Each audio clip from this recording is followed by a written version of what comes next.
Brown से turban पहनने में 4-5 दिन लग जाते हैं। उस अरसे में मुझे सूझ बचार के लिए खासा वक्त मिल गया। सर हेनरी और गिड से मेरी दोस्ती हो गई थी। हम तीनों रोज मिलते और मैं उन्हें शिकार के किस्से सुनाया करता था। जब हम डरबन की बंदरगाह पर पहुंचे तो सूरज डूब रहा था। उस वक्त जहाज से उतरना फजूल था। रात का खाना खाकर हम अर्श पर टहलने लगे। कुछ देर बाद सर हेनरी ने पूछा, हाँ क्वार्टरमैन साहब, आपने मेरी पेशकश के बारे में क्या फैसला किया? मैंने चंद लम्हे खामोश रहने के बाद कहा, मैं आपके साथ चलने को तैयार हूँ, लेकिन पहले मेरी शर्तें सुन लीजिए। पहली शर्त, ये सफर का सारा खर्चा आप उठाएंगे और जो माल हमारे हाथ लगेगा वो मेरा और गिड साहब का होगा। दूसरी शर्त ये कि रवाना होने से पहले आप मुझे 500 पाउंड दे, इसे मेरी तनख्वाह समझे। तीसरी ये कि मुझे एक ऐसी पक्की दस्तावेज लिख कर दे जिसकी रोज से मेरे मरने या बाहर होने की सूरत में मेरे बेटे को 5 साल तक 200 पाउंड सालाना मिलता रहे, उससे वो अपनी तालीम मुकम्मल कर सकेगा। ये है मेरी शर्तें, खुदा करे ये आपको माकूल मालूम हो। सर हेनरी बोले, आपकी शर्तें बहुत मुनासिब हैं। सच ये है कि मैंने उस मुहिम पर जाने की ठान ली है। अगर आप मुझसे ज्यादा तनख्वाह भी मांगते तो मैं वो भी दे देता। मैंने कहा, आपका शुक्रिया, मुझे यकीन है कि हमारी खूब नभेगी, लेकिन ये सफर इंतहाई खतरनाक है। आप सोचेंगे कि अगर सफर में इतना ही खतरा है और मुझे लौट कर आने का यकीन नहीं तो आपके साथ चलने पर आमादा क्यों हो गया? उसकी दो वजहें हैं। एक तो ये कि मैं उस बात का कायल हूँ कि मौत का एक दिन मकर है जो टल नहीं सकता। अगर मेरी किस्मत में सुलाइमानी पहाड़ों पर जाकर मरना ही लिखा है तो ऐसा होकर रहेगा। दूसरी बात ये कि मैं गरीब आदमी हूँ, मारे मारे फरते 40 बरस होने को आए, कभी इतनी कमाई ना हो सकी कि कुछ दिन चैन से बैठ कर खा लो। अगर कल मर गया तो मेरा बेटा बेसहारा रह जाएगा। आपके साथ सफर करने का फायदा यह है कि मुझे अपने बेटे के बारे में फिक्र नहीं रहेगी।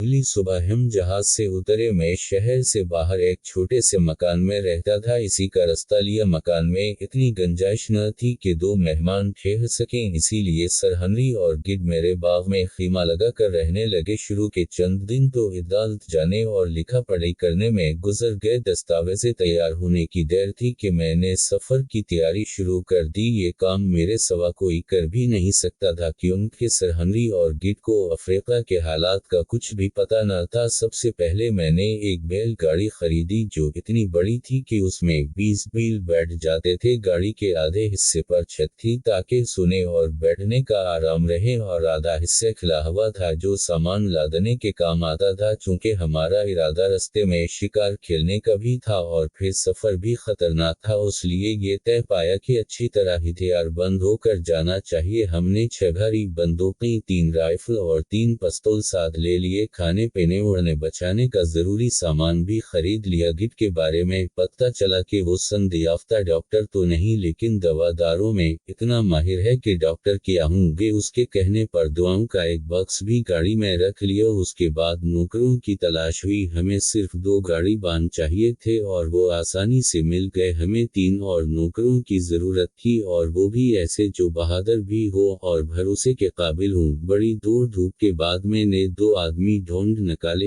एक वोगिल जो एक अच्छा शिकारी और कमाल का खोजी था, और दूसरा खैवा जिसे अंग्रेजी बहुत अच्छी आती थी। ये दोनों हबशी थे। तीसरा नौकर कहीं ना मिला। आखिर हमने फैसला किया कि अभी 2 मुलाजिम ही काफी हैं। रास्ते में शायद कोई काम का आदमी मिल जाए। रिवांगी से एक दिन पहले शाम के वक्त खैवा ने आकर कहा कि एक हबशी आपसे मिलना चाहता है। मैंने इसे अंदर बुला लिया। उसका रंग गहरा सनोला था। वो बहुत खूबसूरत और लंबा तरंगा आदमी था। हमें सलाम करके वो जमीन पर अकड़ो बैठ गया। मैंने पूछा, तुम्हारा नाम क्या है? उसने जवाब दिया, अम्बुपा।